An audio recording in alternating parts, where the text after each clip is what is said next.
Сәлеметсіз бе? Біз бүгінгі сабағымызда органикалық қосылыстардың формуласын жазуды үйренетін боламыз. Органикалық қосылыстарда көп кездесетін функционалдық топ бұл OH тобы. OH тобы көбіне спирттерде кездеседі және де ол жұрнаға қосылады. Бұл не деген сөз? Мысалы, біз білетін метанның формуласы CH4. Егер толық құрылымдық формуласын жазатын болсақ, ортасына көміртек және төрт жағынан төрт сутекті жазамыз. Енді спирт етіп жазған кезде мынау бір сутекті алып тастайсыз да, соның орнына OH қосасыз. Яғни бұл формуланы жинақтап жазатын болсақ, бір көміртек, 1, 2, 3 сутек CH3 және де үзіліп қалған сутектің орнына OH-ты жалғап жазамыз.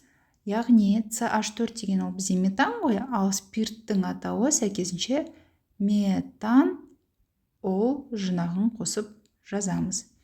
Егер C2H6 этанға қатысты жазатын болсақ, онда бұл жерде бізде екі көміртек болады. Әр көміртекте 4 байланыс бол керек. Мына бірінші көміртекте 3 сутек, мына бір байланысы екінші көміртекпен. Мынау көміртекте бір байланыс басқа көміртекпен және 3 сутекпен байланыс болады.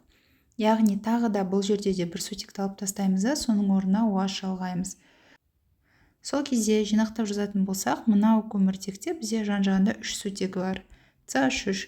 Мынау көміртекте жан-жағында 2 сутегі бар, CH2 және OH топ болады. Көп жағдайларда мына бөлігін бір қосып, мына бөлігін бөлек етіп жазады. Яғни сонда толық жинақталған формуласы C2H5OH болады. Яғни бұл этаннан шығады ғой, яғни спирттің атауы этанол. Ол жұрнағын қосамыз. Бутан олды жазу керек болса, C4H10 ғой, бір сутекті алып тастайсыз. Сонда C4H9 қалады және осыған OH-ты қоса қоясыз. Сонда сізде бутанол шығады. Келесі функционалдық топ карбонилді топ деп аталады және бұл С қос байланыс О деп көрсетіледі. Біз білеміз, кез келген органикалық қосылыста көміртектен 4 байланыс шығу керек. Міне 1, 2 және мына жақта 2 байланыс болу керек. Бұл жерде карбонил тобында R және R' деп жазамыз. Радикалдар жалғанады көміртекке. Яғни бұл радикалдар бірдей болуы мүмкін, әртүрлі болуы мүмкін, айырмашылығы жоқ. Егер екі радикал көміртек болса, көміртектен басталса, бұл қосылыстар кетон деп аталады. Және де оған 10 жұрнағы жалғанады. Ал егер бізге үйреншікті жағдайда біз көбіне R, C қос байланыс O, жақта R' деп жазамыз. Ал егер қос байланыс O бір жағында радикал болып, бір жағында сутек болатын болса, бізге үйреншікті жағдайда біз оны R, C қос байланыс O, мұн жағында H деп жазамыз. Бұл альдегидтік топ деп аталады. Және қосылыстардың аты альдегид болады, ал жұрнағы аль болады. Енді осыларға мысал қарастырып көрейік. Егер кетонды қарастыратын болсақ, бірінші C қос байланыс O, R' дедік қой, яғни бұл жерде мынандай байланыс болуы мүмкін.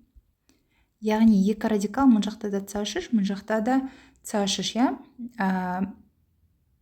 бұл в общем жалпы ұзын тізбекте 3 көміртек болғандықтан пропан 10 болады. Себебі біз білеміз 3 көміртек ол пропан, Ал егер әр түрлі екі радикалды алатын болсақ, мына жақта міне CH3, мұн жақта C2H5 немесе H жазғанда CH2, CH3 болады. Ұзын тізбекте 4 көміртек, яғни бұл бізде бутанон болады. Егер альдегидтерді қарастыратын болсақ, бұл жерде қараңыз, C қос байланыс O, H және R дедік қой. Альдегидтік топтың ішіндегі көміртек ол бірінші көміртек болып саналады. Егер мына жағында бір сутек болатын болсақ, құрамында бір көміртек бар, ол метан ғой, бізде CH4. Яғни бұл альдегидтің атауы метан-аль болады. Ал егер бұлай болып, мына жақта тағы бір көміртек болса, Мынау альдегидтік топтағы көміртек ол бірінші көміртек болып саналады. Ал мына көміртек екінші көміртек болады, иә? Әрбір көміртектен 4 байланыс болу керек, міндетті түрде санаймыз. Мына бірінші көміртекте 1, 2, 3, 4 байланысы бар. Мына екінші көміртекте 1 байланыс бар, 3 жетпейді, яғни 3 сутек қосамыз. Бұл жерде екі көміртек болғандықтан, екі көміртек ол бізде этан, яғни этан аль болады. Если мысалға мынандай болатын болса, мына жақта H2, мында H2, мында H3, мына жағын бір қосып, мына жағын қосып жазамыз. Сонда мына бірінші көміртек, мына жақта 2, 3, 4. Бутан аль болады атауы. Және де қараңыз, общий формуласы мына жағын бірге қосамыз деді қоя. Бұл жерде C3, H7, COH болады. Этанальдікі CH3, COH болады. Метанальдікі HCOH болады. Келесі ең жиі таралған топтардың бірі бұл карбоксил тобы. Карбоксил тобы дегені С қос байланыс О, OH. Немесе кейбір кездерде оны COOH деп атаймыз. Бұл карбон қышқылы. Бұл жерде метан қышқылы, этан қышқылы, пропан қышқылы деп жай ғана этан, метан, пропандарға қышқыл сөзін қосамыз. Енді мысалдар қарастырып көрейік, қалай жазамыз. COOH тобындағы көміртек, мынау, ол бірінші көміртек болып саналады. Және де оған мысалы бір сутек қосылып тұрса, құрамында бір көміртек болғандықтан бұл метан қышқылы болады. Метан қышқылын басқаша ауызекі тілде тарихи атауы құмырсқа қышқылы деп атайды. Ал егер былай болатын болса, мына жақта H3 болады. Мынау бірінші, мынау екінші көміртек. Тағы да мына жағын бір бөлек, мына жағын бір бөлек жинаймыз. Яғни CH3, COOH. Бұл бізде екі көміртек болғандықтан этан қышқылы болады. Ал егер бізде қышқыл мынандай күйде болса, мысалға да H2, мында H2, мында H3. Мына жағын бір жинаймыз, мынаны бөлек жинаймыз. Сонда сол жағында C3, H7, COOH. Мына жердегі 3 болғанына қарамастан, мында тағы бір плюс көміртек болғандықтан, бұл бізде бутан қышқылы болады.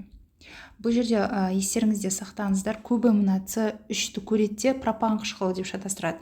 Ал мына COH топтың құрамында бір көміртекті қосуды ұмытпау керек. Сол кезде бұл бізде бутан қышқылы болады.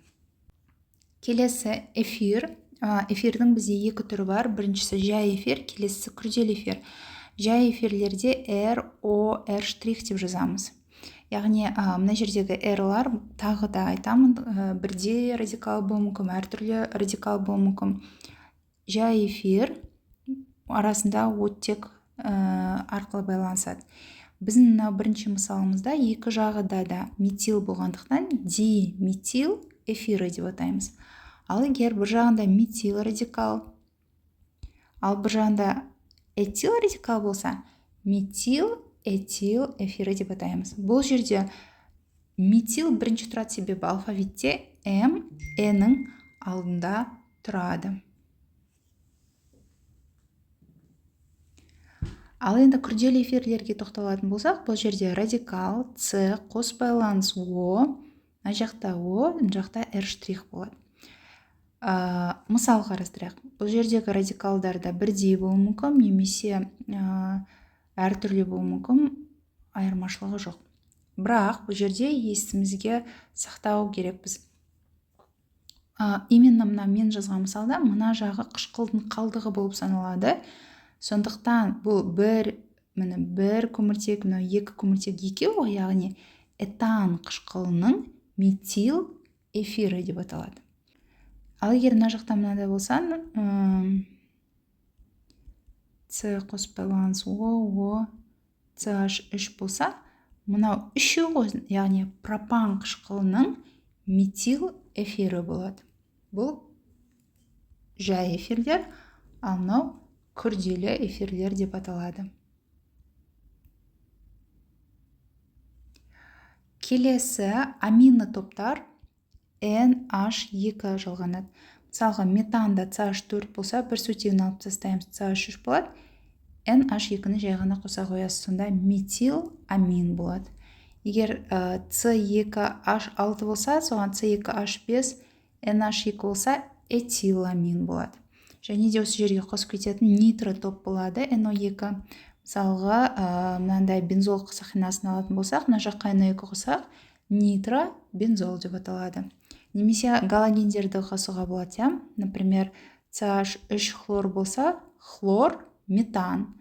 C2H5 хлор болса, хлор этан, жай ғана атаулармен атай қоямыз. Осымен сабағымыз аяқталды. Келесі кездескенше.